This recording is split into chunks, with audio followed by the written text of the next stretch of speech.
మనకి ఒకప్పుడు మనం ఏదైనా సరే ఒక మెడిసిన్ కావాలి అంటే విదేశాల నుంచి మనం ఇంపోర్ట్ చేసుకొని వాటిని వాడుకునేవాళ్ళం. దాని తర్వాత పరిస్థితి ఎలా చేంజ్ అయింది? మన వాళ్ళే ఇక్కడ నుంచి విదేశాలకు వెళ్ళి అక్కడ మ్యానుఫ్యాక్చరింగ్‌లో పాల్గొనేవాళ్ళు. కానీ ప్రస్తుత సినారియో చూసుకుంటే ఏకంగా మన దగ్గరే మ్యానుఫ్యాక్చర్ చేస్తున్నాం.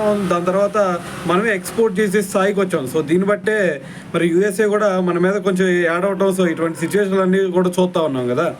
అయితే మరి మనం మొన్న ఒక ఇన్సిడెంట్ చెప్పుకున్నాం. ఏందది?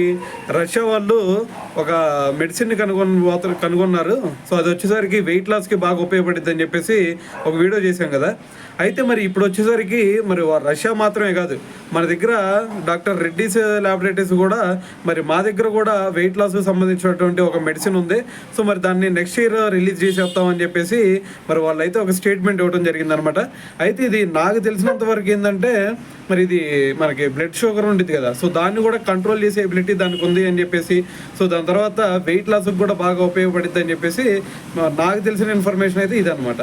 కాబట్టి మరి దీన్ని బట్టి అర్థం చేసుకోవచ్చు మన ఇండియా డే బై డే ఎంత గ్రో అవుతుంది అనేది. ఇంకో పక్క చూస్తేనేమో మొన్న కరోనా అప్పుడు కూడా మనం వ్యాక్సిన్ కూడా సప్లై చేసాం కదా. ఈ విధంగా చూస్తూ ఉంటే ప్రపంచ దేశాలన్నిటికి కూడా త్వరలోనే మనం ఒక మార్గదర్శకంగా నిలబడే ఛాన్స్ అయితే కనిపిస్తూ ఉందనే చెప్పాలి.